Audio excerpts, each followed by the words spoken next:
When you're feeling sad and low, we will take you where you gotta go. Smiling, dancing, everything is free. All you need is positivity. Colors of the world. That's also Fight right. up your life. Yes! Oh, I was hoping somebody would get the next part. Fantastic. Good afternoon, good evening, and good morning from wherever you are, and welcome to, sadly, but not over yet, our final review of Doctor Who 60th anniversary with David Tennant. Joining me, we have a full house tonight, which is wonderful. I have Major Rage, Simon, Gary, and Adam, and I'm, of course, GG. Well, we're just going to go straight into it. No time wasting. I'm going to get everyone's thoughts on what they thought of the episode and then just go into talking about it. Mage. Phenomenal episode. I loved this special. The atmosphere of just this. There was a great mix of the creepy horror, fun, laughs, seriousness. I love any episode where the villain really tries to mess with the Doctor's head, especially that playing the guilt trip on them angle, and just tons of great scenes. Neil Patrick Harris killed it. I felt like just absolutely phenomenal special. Okay, Simon. When there's a really good episode of Doctor Who, I always feel like it's a bit of a sugar rush. Like my brain is like, oh, boing, boing, boing, boing, boing, boing, and it's still doing that. So bear with me. I just thought it was absolutely amazing. I really did, and especially I'm a McCoy boy. Sylvester McCoy was my Doctor. Loved Mel when she was getting loads of flack back in the 80s, and now look, primetime BBC One talking about obscure characters like Blitz. Amazing. Okay, Gary. I agree with the other two. It was amazing. I love this. I thought it's really good to bring back the Toy Maker because his episode is kind of like lost more or less to the history of time, but there is parts of it that are left. But it's good to have them bring the character back after 60 odd years. So that's really good. Adam. I think this is exactly what the Doctor needed. It was really well done. There were so many great callbacks. I didn't catch all of them or understand all of them, but were any of them Big Finish things? I wonder. Some of the things that Borderline 15 was calling out. So I love the little callbacks, the little puppeteering that the Toy Maker was doing with Amy Pond and Clara and Bill. That was great. Neil Patrick Harris knocked it out of the park. This was a really good job on his part. A really interesting twist and a great way to not have to say goodbye and also send off the new Doctor. I thought that was really well done. I'm sure we'll get into that a little later, but really well done. Doctor Who is back. Okay. I mean, I didn't enjoy this one as much as the previous two, but I did like a lot of parts of it. Wasn't happy with the final game. I just thought off the bat the editing was shocking. I think that's what really annoyed me more about the episode. It was the editing more than anything, and the camera work could have been better. But first of all, Neil Patrick Harris, phenomenal. He just, no matter what he's in, he's just incredible, and he's the right person to do because he's got like a history of being like a magician and things like that. So he was kind of, he was the perfect choice for the role. Loved the bi thingy split thingy that they did. We'll talk more about that later. Bi-generation? That's it, the bi-generation thing. Yeah. I thought that was a nice twist. I always love it when the lore kind of gets broken up into something different, something new, and things like that. So that was nice. The horror elements, fantastic, if not done a bit too quick. And that was, again, one of the smaller issues I had was a lot of things were moving too fast. And when you have horror elements, you got to kind of slow it down a bit to kind of build the tension, build the atmosphere, and all this kind of stuff. That being said, it was great seeing Bonnie Langford, and just seeing the was she with Sylvester McCoy? No, Yeah, she Yes, was. and Colin Baker. She started with Colin Yeah, she Baker, started with 6. put him on a diet, made him drink carrot juice. Yeah, That's why. So my Carrot. sixth doctor on Colin FIFA Baker always was gets. so annoyed. all right. So yeah, because You- Sylvester you- McCoy was my introduction into Doctor Who. That's how I got into it. I wouldn't say I was heavily into it, but yeah, that was. But it was nice to see. Yeah, go on. It was Gareth. I was going to say, the only thing I didn't like about it was Neil Patrick Harris's German accent. Yeah, that accent was a little bit ropey. Yeah. A little bit ropey. He could have dropped it at least halfway. My duns, and you got to play with my balls. It's like, really? We're gonna piss so off all right wingers. Let's play with Neil Patrick Harris's balls. Yeah. But that being said, I think overall it was a good episode. Had a nice ending as well, and we're just gonna get into it. So we start off in 1920s London, Soho, and we have a person that walks into the shop, the toy shop, and of course, the minute you see the toy maker there, you think, "Oh, okay, shenanigans are going to be afoot." And I loved this opening scene. I thought this opening scene was fantastic. I wish the whole episode kind of captured this dark, twisted element that you get here. This, like, what is with this guy? Is something going to happen to this person and all of that? And he buys a toy. He gets a little puppet, and off he goes. And lo and behold, it's the bloody puppet that was the first thing ever broadcast from the invention of television. And I thought, what a brilliant twist! Absolute genius. Absolute It reminded genius. me of 11 with the moon silence. landing. Say that again. It reminded me of 11 with the moon landing, how they inserted that into the moon landing footage. Yes, exactly. All callbacks. Yeah, and it's just a testament to Russell T Davies, how he can always bring things into one. Like, just he'll take something and just anyway. What did you guys think of the opening scene? Adam, I'll start with you, and I'll go counterclockwise. That I enjoyed it.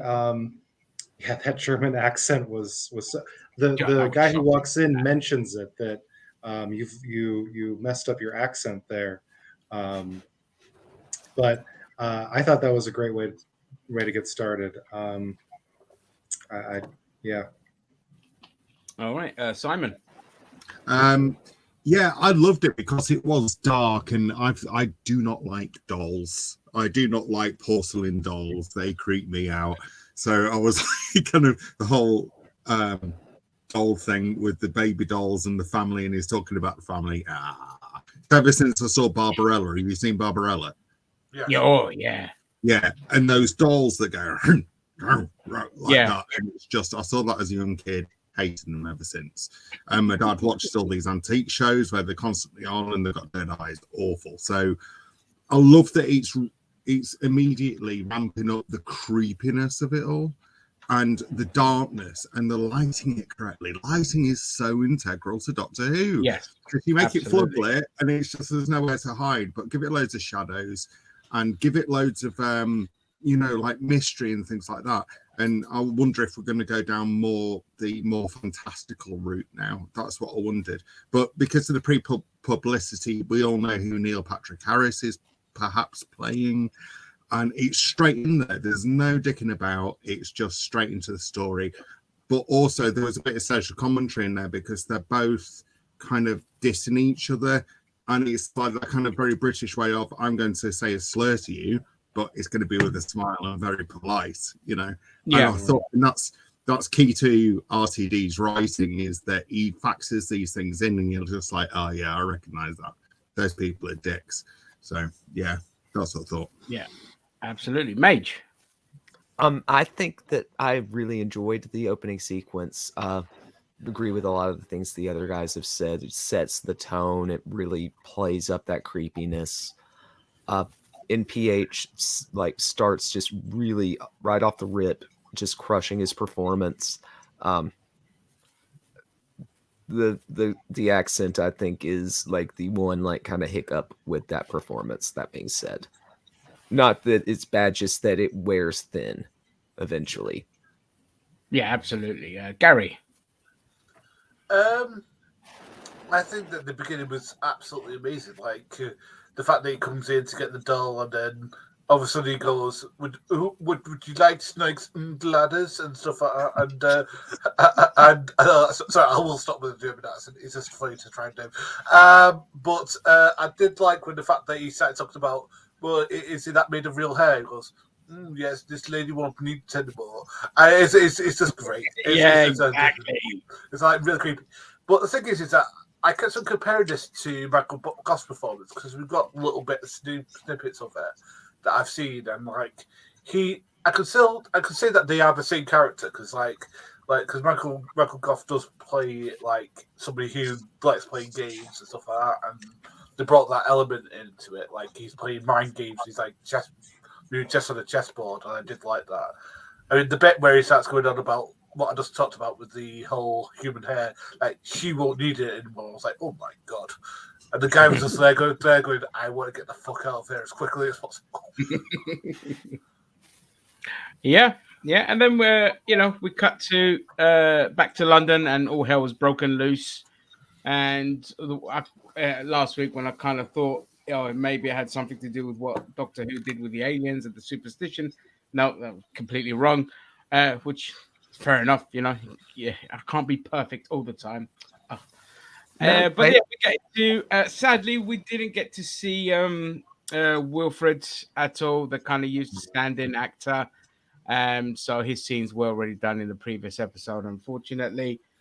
But all hell is breaking loose. The Doctor's talking to somebody, and he's talking about I'm right and everyone else is wrong, and I'm right, and all this. And this is where you start to get an insight into the chaos that's kind of happening, and that something's happened in their brains, and all this kind of shit. And then you see Neil Patrick Harris just creepily with the French accent this time, dancing in the background, and the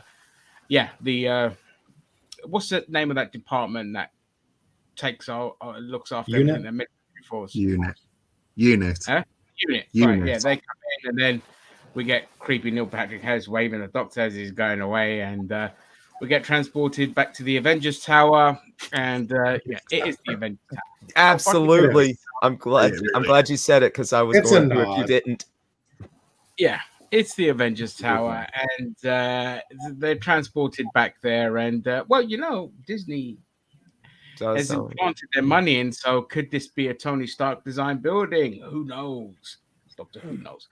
Anyway, but before I keep rambling on, Mage, if you want to describe the rest of the scene when they're going into the tower, I'll let other people take from here. So they go inside the unit headquarters. The scientist from before greets the Doctor, but then eventually Kate Lethbridge Stewart comes out, and I kind of thought she might be about to slap the piss out of the Doctor, but she just hugs him instead, and just great kind of like suspense right there. Like, it keeps us guessing real quick what that interaction is going to be like. They go inside, and we get the reveal that David Tennant's not the only familiar face we are getting in these specials, but as earlier said, we got Mel back, the companion for the 6th and 7th Doctor. She's working for Unit after coming back to Earth after going off with Sabaton Glitz at the end of her time with McCoy's Doctor the 7th. We find out about the spike in the brainwaves. They explain the Z-Dex? Was that the device's name? The little armbands? The armband, yes. Yeah, armband, yeah. Z-Dex, something like that. And it suppresses the outbursts, but, convincing people to, accept it, proves to be very tough when some sort of rabid journalist, Oh yeah, absolutely a nod to the vaccine. Yeah. Just great commentary in this episode. Like we get more bits of that later on too. There's this one kind of monologue out of the Toymaker, but I'm jumping way ahead. But no, they have the TARDIS set in. Well, skipping again, they determine the Doctor, realizes that it's an embedded signal and guesses that it's been put into the screens, and we get the reveal that the signal is notes Donna figures out, and they surmise when and where this signal got put in, and it was 1925 Soho, and they showed the Doctor where the TARDIS is, and he and Donna set off. Yeah, and the picture of the reveal is, of course, the puppet. The puppet That was broadcast, and it was doing the ha ha ha ha ha ha line. I love Neil doing that laugh. Huh? Neil doing that laugh was great. Yeah, Neil doing the laugh was wonderful, and so when you see that, that is actually the kind of laugh that the puppet gives off, and it's a signal that he's kind of implanted into people. It was a great reveal, and they go into Soho. Simon, do you want to take this one? Describe what happens next. Yeah, I'd just like to say about the previous scene that is totally Donna, because she notices things that no one else does. And in the episode, the Doctor's daughter, she notices that all the numbers on the walls are counting down. And so she does a temp thing with it because she's used to the Dewey Decimal System, and that's how she figures out what's going on in the episode. And this is why the Doctor needs her, because she sees things that no one else does, and she's the fastest typer in Chiswick, as we keep being reminded. So anyway, they what happens next? Sorry, it's all a bit of a blur. They go back to the shop. The Doctor suddenly realizes who he's looking at, and we get all these interesting flashbacks, colorized flashbacks to the 1960s episode, which, by the way, has been reconstructed and is coming out on Blu-ray. Awesome. Oh, wonderful. It's an animation. That is really good marketing. So he realizes that he's having a showdown with him, and is it then that he realizes about the salt? Because you were right about the salt, because he accidentally let him in. With the salt. Oh, is that what it was? Yeah. You absolutely called it last week. I was right. Absolutely called it. I was trying to say that earlier. I can do the Neil Patrick Harris impression if you want. Yeah. Go on. Okay. All right. Okay. Do you know what the first game ever made was? It was playing with a ball. And that's exactly what it was. Well, yeah. Would you like to play with my balls? And that's what he's saying. He's like, okay, fair enough. We're going down. Neil has a lot of balls.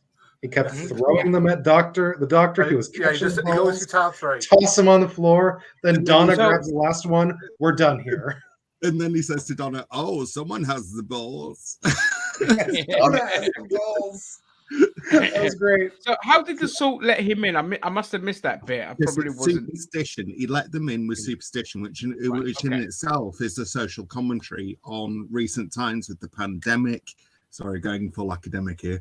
That's all right. Because the Doctor's fundamentally a scientist, so once you let superstition in, then you let bad things in, because they're not any evidence. So that's why it let the bad thing in, which is personified by the Toymaker, is so clever. So anyway, the Toymaker does a disappearing act, like I'm behind the curtain, there I am gone. They run down the corridors, then they have a bit of exposition, and I mean so much to you, blah blah blah blah blah. And that's when we get into the games proper, and that really horrible scene with the John Logie Baird's assistant being a puppet. Oh, that was so creepy. Adam, yeah, go for it. Over the last week, listening to other people talk about the last two specials on TikTok and everything, someone mentioned Doctor Who has to look a little like the CGI and the puppeteering, all that. Doctor Who has to look a little bit ugly. So that puppet of the man, I saw his neck first was wooden and like a block. Like, oh, here comes the CGI, the chef kiss CGI of Doctor Who. It's Yeah. part of the New charm. without dodgy effects, though, would it? I mean, Yeah.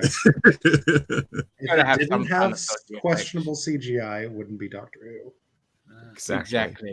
Exactly. So yeah, we get into like these are like my favorite parts of the episode, where you get to like all the creepy horror stuff, and you see the guy that bought the toy, he's now just turned into this puppet, and then you pan up and you see the puppet master just looking so at the toy maker, looking so like evil and sadistic, and he's controlling the puppet, and that part I thought the cinematography was fantastic. That was really well done.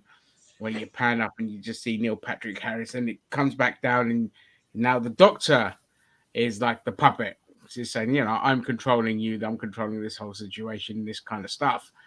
And then we cut to Donna, right? And then Donna is in that creepy little room.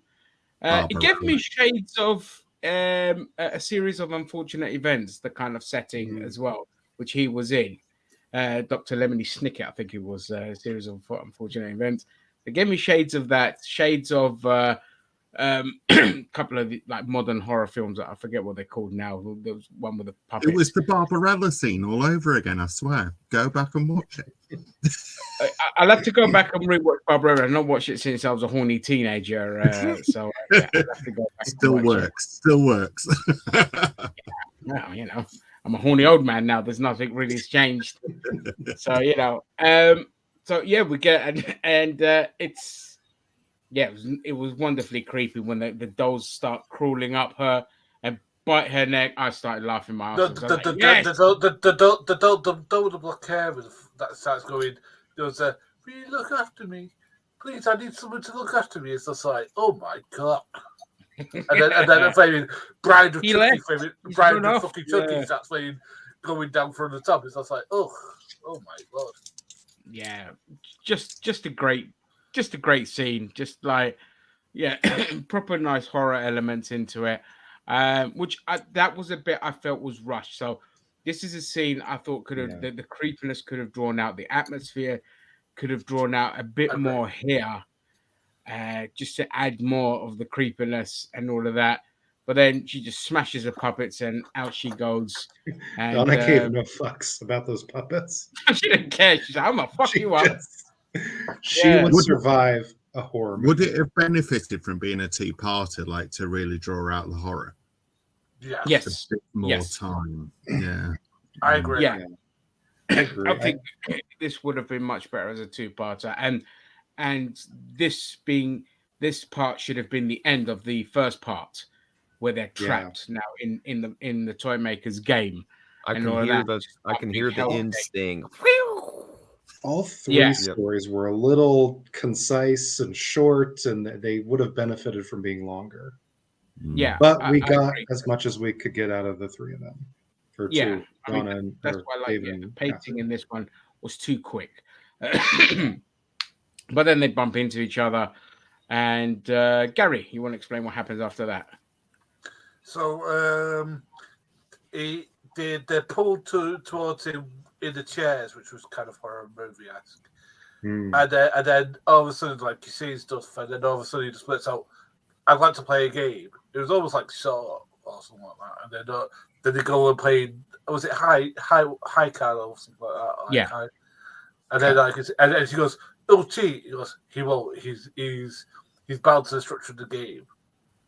But before that, we got the another puppet show talking about his companions. Well, I remember that. Yeah. That was really creepy. Where he goes, here's one of his recent companions who did this, and he goes, snips it up, and he says, oh well, her consciousness lives forever. Well, here's another one who she goes, well, she lives forever in her last moment. Oh, unlucky her. And he kept on doing lucky her 3 times. That was pretty good. And this last one, he goes, and then he cuts all the planets that he killed and stuff like that. He goes, and then he goes, and that's when he does the high card thing. And he loses. It's very. Oh, go ahead, Adam, go ahead. It was very, if you remember, Stolen Earth: Journey's End, where Davros says the Doctor will be revealed to himself and see what he does to people, and it was very much a callback to showing the Doctor what the Doctor does to other people, to his companions. Yeah. It Yeah. ruins the life, basically. Which or goes then- into the trauma So- that 14 Yeah. is experiencing from everything. It's all catching And Right. up. he's even done it to Mel. I mean, look, like she was lovely and bubbly and bouncy, and now she works for a paramilitary outfit. Yeah, it's a fair point. Yeah, and this is one of those scenes where they could have gone more into horror elements, and I feel they could have brought the actresses back for some of these. Like, I think that would have been That better would have been great. if we just saw their heads on the puppets being controlled, and then just they kind of talk about the horrors that they went through or something, like just really get into the psyche of just to really show how in control this guy is. And it was a missed opportunity, I feel, I agree with you. From a story perspective, because I thought what was a missed opportunity was not having Rory getting killed time and time again, because they killed him off 3 or 4 times, and to that would have been really funny to like cut the He just kept skipping Rory. Yeah, that would have been awesome. Yeah, and then sorry, I'm fucking cough everywhere. Gary, carry on. Sorry, I just had to interject there. Yeah, and then he draws a card, and I don't remember what card it is. It's like 8 and King. 8 and King, and honestly, he says, he goes, "You lose." He goes, "We won all." He goes, "Best of 3." He goes, "Best of 3." He says, "It says as in 2023," and it's in run, and then they have to run away from the building that collapses into a flaming box. That was amazing. That visual. Yeah, that was a great visual. Yeah, and it folds up. They take the box with them and go back to the Avengers Tower. And they're like, store this box. And there's one thing that you guys missed out. There's one thing that you guys missed out. The robot. I can't remember what his bloody name was. Oh yes. Oh yeah, I was going to ask, where is that robot from? I don't know. Yeah, it seemed new. Yeah, he's new thing. I'm sure he'll play a role later. It will play a role later on. C3PO ripoff. Yeah, kind of like a C3PO ripoff. But then we go back and then they just seal this box up. And before they the big musical number happens, does anything else happen before that? I can't remember.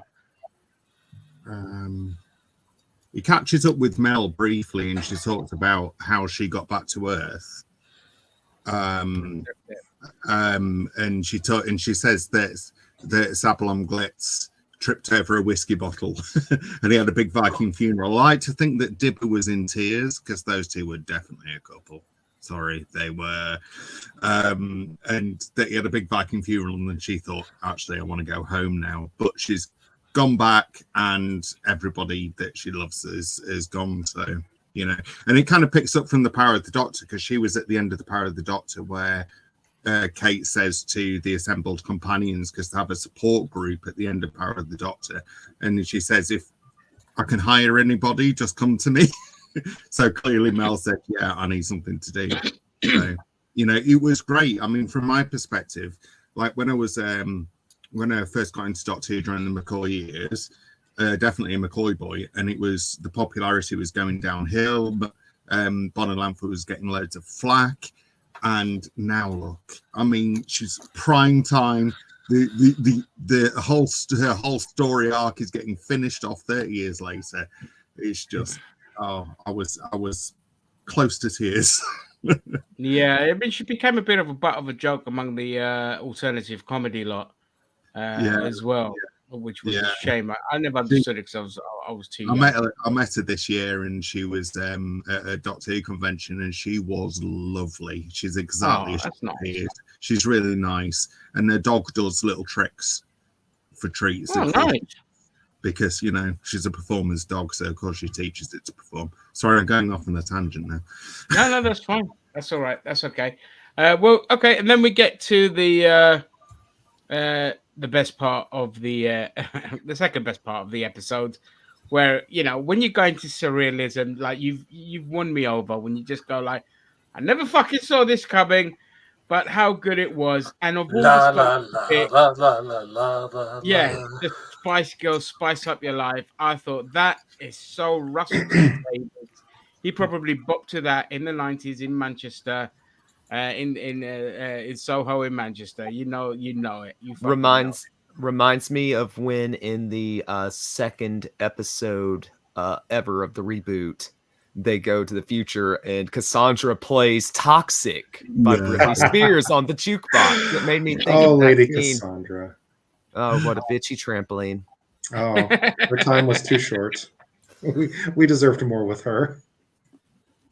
Cassandra was that the black? It No, was that a was Jade. villain. Huh? It was The a one. last human. Moisturize me. It was like a Oh! 2-episode In the villain. frame. Yes, the the face flat thing. The trampoline. Yes, of course. Yeah, Or well, pizza. yeah. Sorry. I've watched all those episodes, but I just can't remember much of anything. Okay, so yeah, we get Spice Up Your Life, and then the Toy Maker just has this whole batshit crazy invasion of the building where he's dancing and throwing people around, and the guns are firing out roses, and he's just on the floor doing In the angels and the American roses. Beauty. That was American American Beauty. Beauty. Yeah. He was just being Absolutely. Neil at that point. Huh? He was just Yeah. being himself at that point. Yeah, this was Neil Patrick Harris being Neil Patrick Harris, and If they it hadn't was a let him, fantastically crazy scene, and it kept going and kept going and kept going, and I thought that's good. Like they didn't rush to finish that scene. So what were your guys' thoughts on that? Gary, I'll start with you, and then I'll go counterclockwise. It was an amazing scene, just like him dancing and turning all guns into roses was just brilliant. And I love the way he did. It's not a snow angel, but a rose angel in front. Rose of Angel, Yeah. yeah. That made great. me. And then he throws flaming Kate into a flaming wall when he dances her, and then he does the same to flaming Kate, and he like the doctor runs after her, and just like I was just like, yes, thank you for this. He's like. I actually forgot about that song, and I've actually been playing it while we were talking. Oh, mate, it's a great song. La, Spice Girls la, are la, la, la. awesome. Well, the Yeah. street guy from Manchester, what do you expect? Like, but that song was like in my childhood. Yeah. It was an amazing scene. Like, I mean, and Neil Patrick Harris was obviously having the time of his life, just doing that, la la la la la, just doing the dancing. Yeah, it was brilliant. Adam. I loved where he splits the two guards into balls, and the one's Yes. face is just inside the. Mm. Is it a balloon or was it a ball? But it gets It was up a onto the. Someone picks it up, and they're both screaming at each other. Yeah. The doctor. The Oh, doctor's sorry. like, They're gone. I'm sorry. They're gone. Yeah. No, that was just Neil, and just absolute chaos. Really well done. Yeah. Simon. Doctor Who doesn't do that sort of stuff, or it never used to, like regularly. But when it does it really well, because it's in RTD is like a genius at doing things like this, because it injects it with something that bit of extra punch, not only of relevancy, but kind of some characters need it and demand it. And Yeah. and it just elevates it that hell of a lot more because it's fun. So there's this absolute villain doing something really, really fun, and you're kind of rooting for him and wishing that you could do the same, in your office or something. If you had the power to do Exactly. it, and, Yeah. and it's a bit like the surrealism earlier in the Toymaker's domain with all the corridors and him doing the marionette thing. And Doctor Who doesn't do it that often, but when it does it really well and to great effects. And yeah, that's what I thought. It was just so much fun. And the Spice Girls, you can't go wrong. Listen, let's make it blunt. He gagged the shit out of He that scene. absolutely did. Yes, he did. He was like, As he should. how to say that the producer is gay without saying the producer is gay. Producer's gay, That's the villain's gay, the new doctor's gay. It's Yeah, all- it was just like, Neon lights. yeah. And then at the end, they say, "Did I mention it? Sorry." That means I'm going to be watching yet another load of videos about how woke the Doctor Who is. Oh, I can't wait for those. I really Drink can't. those I live right for wing those. tears. Yeah, Mage, I'll go to you first before we delve into the people's reactions to this. I loved it. It would have been a complete waste if they had brought on NPH for a role and then not had a song and dance number. Just would have been a complete waste of the man's talents. So RTD to do that reminded me of the Master. Yes. His big reveal when he took over Yes. in the Sims Master. Yeah, John Sims. Yeah. So yeah, just There's I the loved mention the of the cell Master. sequence. They did. The With the Master was tooth. sealed in the gold tooth, and then the tooth was there at the end after the toy maker's gone. Yes. That's Mm. right. And picked up by Ooh. someone with painted nails. Missy? Yeah. Is that That you was again? reminiscent of when the ring was picked up at the end of Last of the Time Lords. Oh, Somebody with well, painted nails. So it's like mirroring what happened earlier.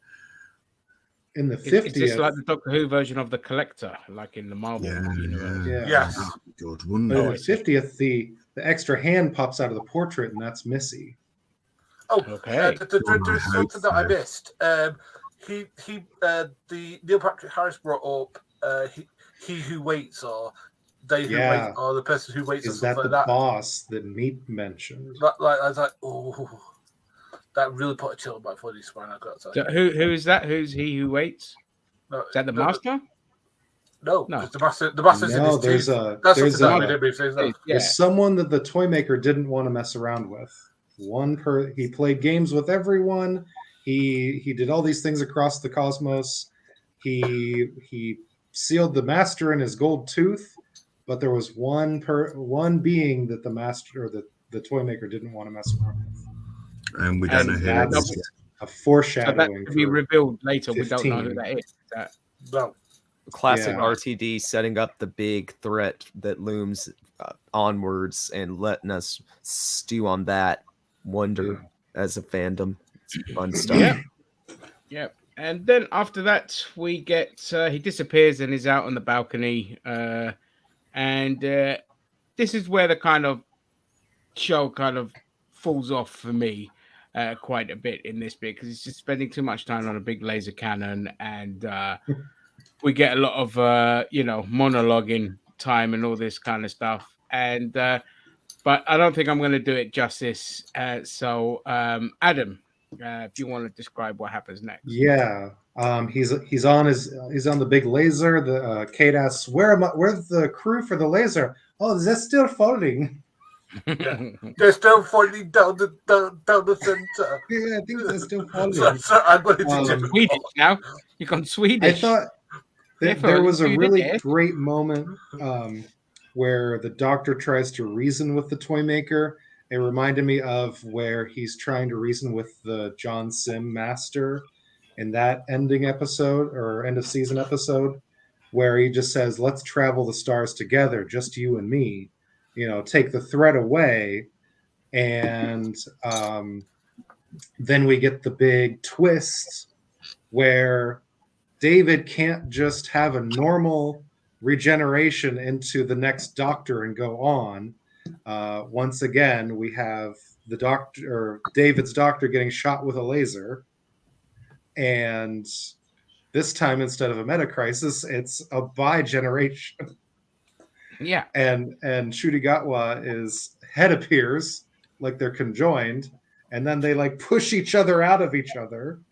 I can't wait to hear what the rest of you guys and what the rest of the Hooniverse feels about that. I think that's stirring the pot, but it's an interesting way to send off David. Well, not send him off, but to introduce the new doctor and make him part of it. So we actually got a 2-doctor story out of this after all. So well done on that. Yeah. Simon, your thoughts on the monologue that he went into? Oh, the monologue. Yeah. this. Yeah, there had to be at the end, because I think within the shape of stories is that you spend a lot of time rushing about breathlessly, and you don't get enough chance to draw breath, and then eventually you're gonna have like kind of a backlog of words. Does that make sense? Yeah. You know, it's just like you're gonna have to explain something and stop. So, you know, like a lot of stories can go in peaks and troughs and like lulls and, you know, peaks and so on. But, you know, it's like, I think at some point somebody had to stop, and you had to have the goodie and the baddie, the main goodie and the main baddie, like kind of battling out. And the Doctor's all about words anyway.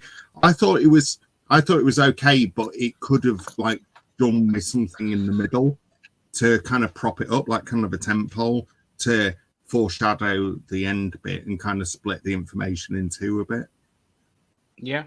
But yeah, that makes sense. Yeah. And then into the bioregeneration, which was just, it's RCD just poking fun at everybody. It's hilarious. It's RTD saying, look, we're changing things up a bit. You know, don't expect the norm and all this kind of shit. He's doing it on purpose, and he's doing right, because in order to make a splash nowadays, you've got to be controversial. You've got to have a thing, and you know, and he's just sticking to his guns, and that's a social commentary as well. You know, there's a by meaning to the regeneration, because it's him, you know, and he's in charge. So we're just along for the ride. I think they could have.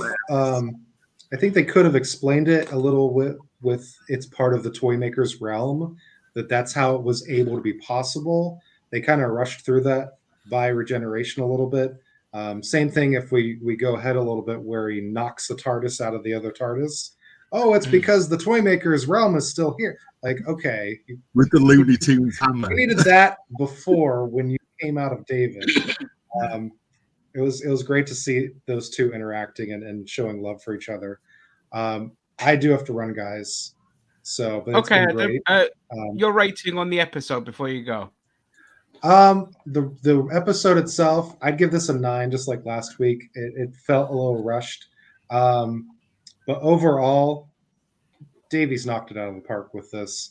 You know, it made it feel like, oh, he didn't just bring David back as a gimmick.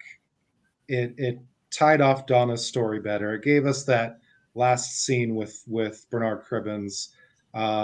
It was a great way to honor the last 60 years with all these little references and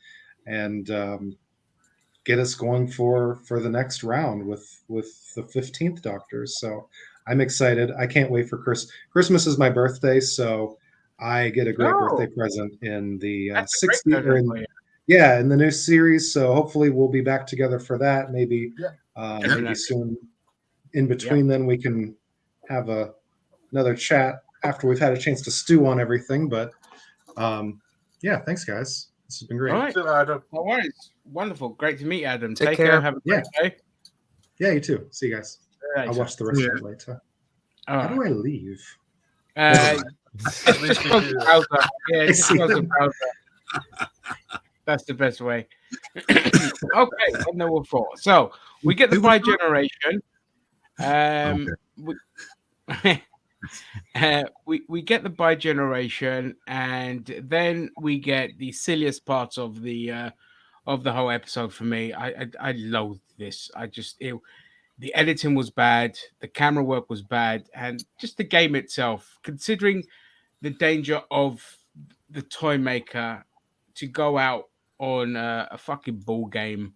I don't know. What were your guys' thoughts, Mage? I'll start with you. That part was underwhelming.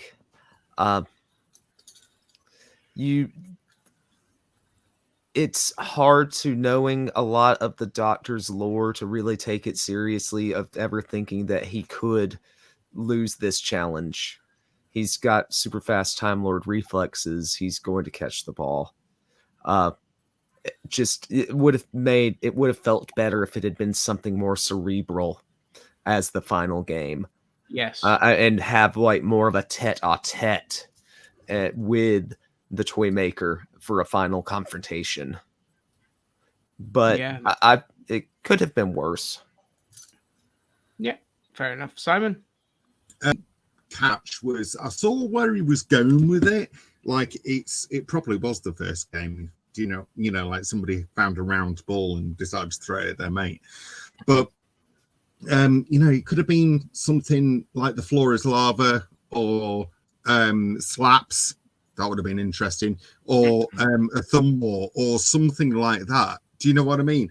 And it could have just been a bit better. And since you said the editing, and I can completely see what you mean, it just felt a bit like the breath had gone out of it a little bit. It's like, oh, right, we've done all the main stuff now. And now we're just filling time until we set up the happy ending. Do you know what I mean? It just seemed it needed to be a lot bigger, like a kid's game, but kind of writ large. Yeah. That would have been better than what we got. Gary?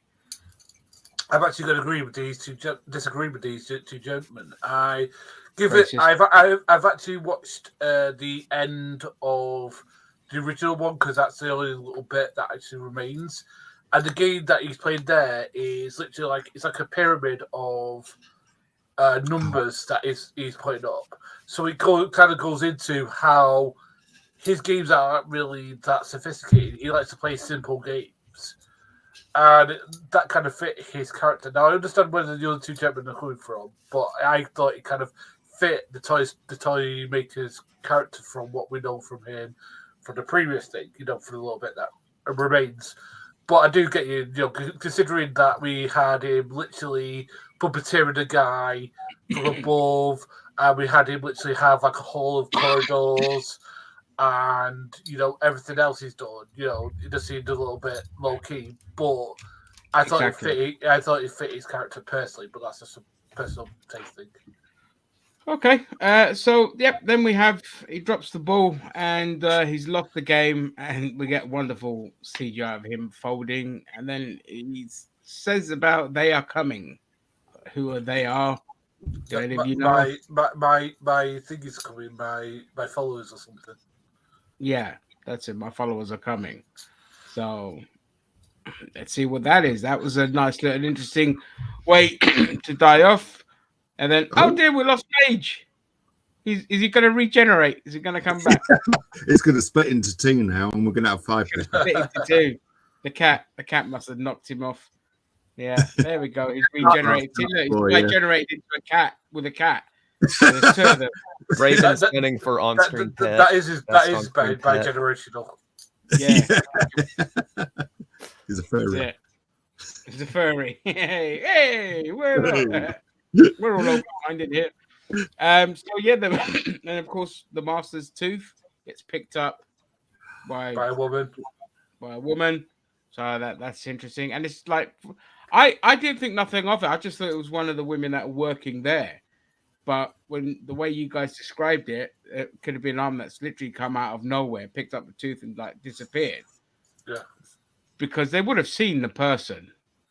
This is on the edge of the balcony. So they're you're looking into the building when that hand picks up the tooth. So I just thought it was, one of the soldiers or member of staff. I hope it's Michelle Gomez again. I hope they bring her back. She's nuts. Yeah. Oh, which one was she in? Missy. She was Missy. Missy. Missy, the female master. She's joined Peter Capaldi's time, and she's balmy. Go back and watch her episode. She's so good. She was wasted. Oh, okay. Cool. So we've got that possibility. And then we get a couple of lovely happy endings. We get the new Doctor and the old Doctor talking about the TARDIS. And it's like, one could go off on the adventures, the other one can stay back and all this kind of shit. But then we get the weird thing of, I'm just going to pull a mallet out of the TARDIS and smack it and turn it into two TARDIS.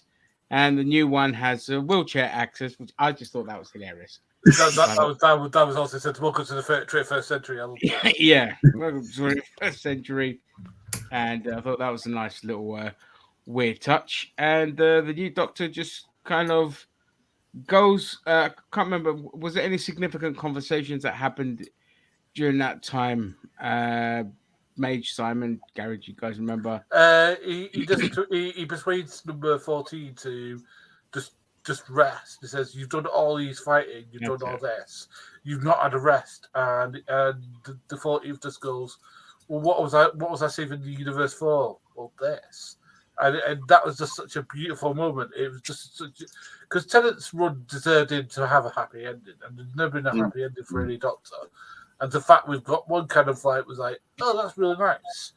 And then we've got Shooty just like again. People said he's been wooden. I didn't see that at all.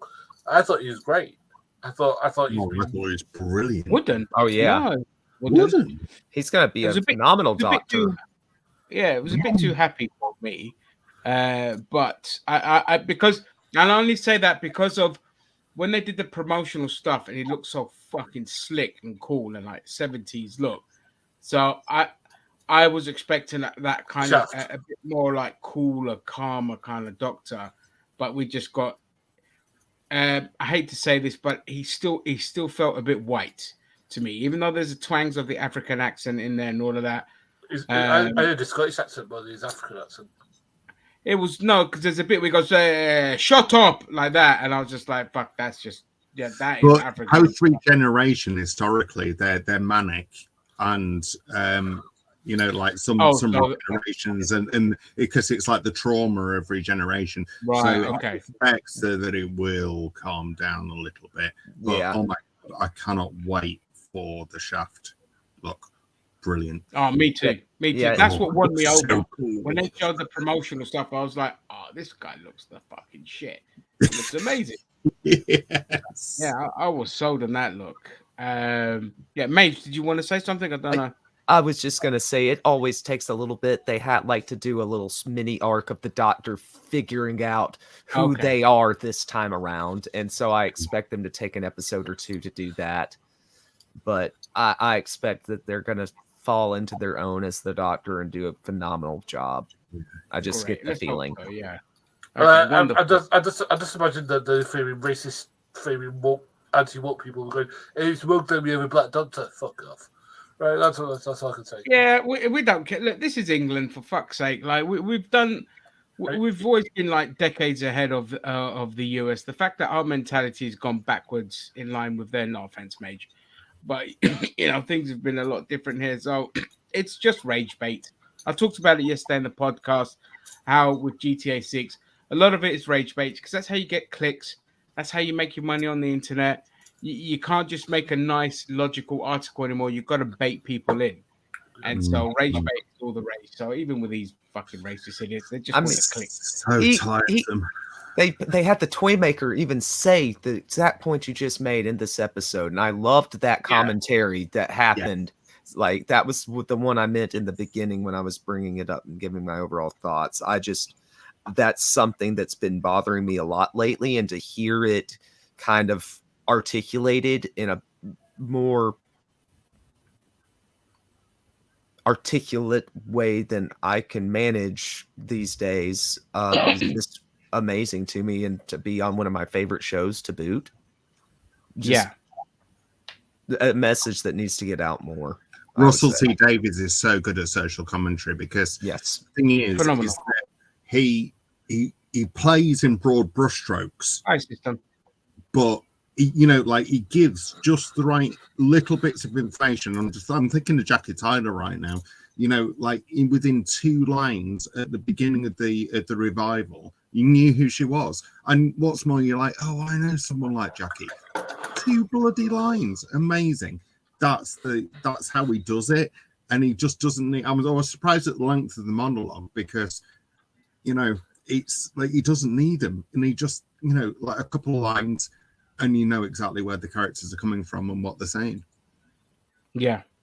I mean, that's it. That's always been his strength. He's always been not just I wouldn't say now he's ahead of the curve, but in his time, he was ahead of the curve with everything. And I think I found that the one thing I will say about this run of Doctor Who as a whole, this was him venting a lot of things as well. Yeah. This was him just saying, "All right, I'm sick and tired," because again, like the transphobia, the homophobia, the racism, it's gotten fucking ridiculous.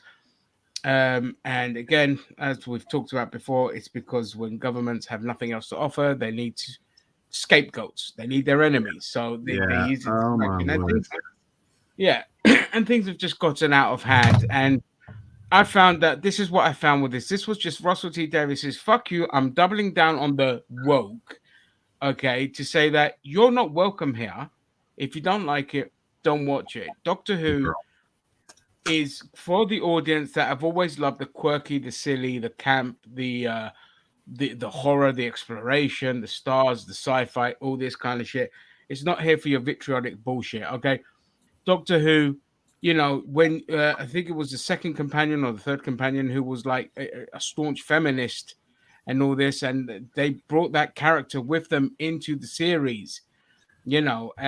So that it's just always been there's always had its social commentary. That's the whole fucking point of Doctor Who and Star Trek. You know, they've always been about the commentary. Simon, Exactly. You know, and like there was recent comments like a few years ago of like Doctor Who being woke because it did an ecologically sound climate change thing, and the Green Death in what was it 1974 something like 1973, and that was all about ecological. You had scientists and miners and big global chemicals as a big baddie company, and that was way ahead of the curve. And it had Liz Shaw, who was a companion, and she was a female scientist, and feminism and what have you in the 70s, way before. So you know they don't understand what they're fucking on about. Yeah, that's it. Exactly. They don't know. They can't. They don't understand. They can't deal with things that are more than a few weeks old. Their brain cannot process the past or the bigger before picture. 2020. You know, And they're terrified of the future. Exactly, Mage. Exactly. They're afraid. Yeah. Everything change scares them. That they don't like change. You know that. Hence why it's conservatism. They just want to conserve whatever ideal, what stupid ideal they had of the perfect world, which is never fucking existed. Over anyway. Yeah, exactly. I suppose, like, I mean, before we get into scores, should we all share what we thought about all three of these together, or should we do that? Well, before that, I'll just quickly talk about, like, so you know, we had the end where Doctor Who's talking about now he's got his family and he calls Rose his niece and the evil mother-in-law and you know, the brother-in-law and all this kind of stuff. And I thought that was so sweet. That was wonderful. That was David Tennant. He's home. Wilfred's blowing up moles, you know, and Doctor's got force fields around him because he loves them. That was fantastic. So your guys' thoughts on that final scene? Gary, I'll start with you. Okay, it was amazing just to see him happy. You know, just to see him with a massive smile.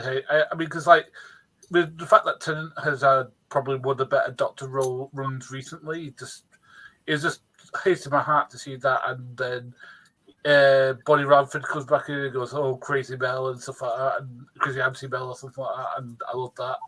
I love it. That's like, well, this is what I've been wanting. This is home and stuff like that. And I was like, oh, this is really sweet.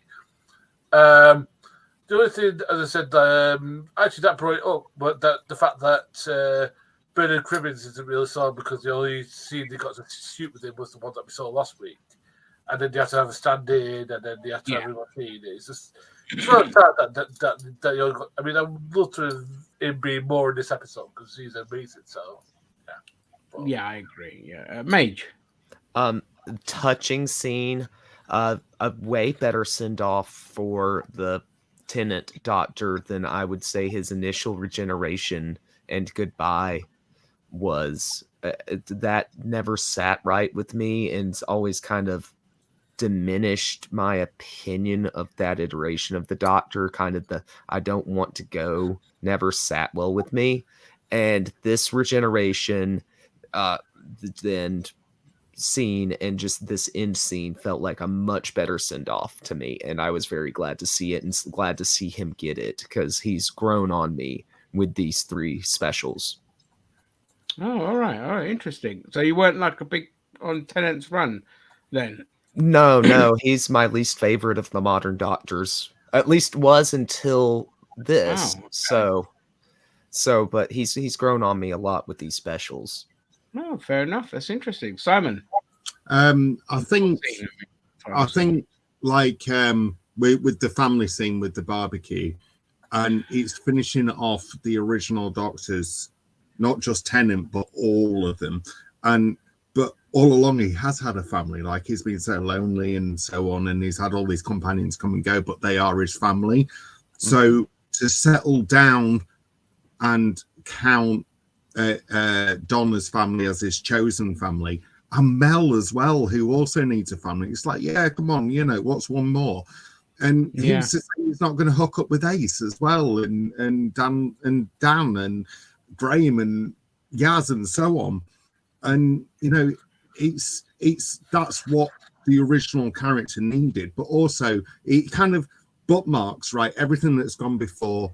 That's all finished, and now there's still the Doctor, because they're the same character, but one's kind of off on, and everything else is new because he's only just starting. It's like another William Hartnell moment. He is Shooty Gatwire is the new William Hartnell. Who knew that? But it was just so lovely rounding it all off, because that's what he needed all along, was just to say to the companions, I'm coming round to yours.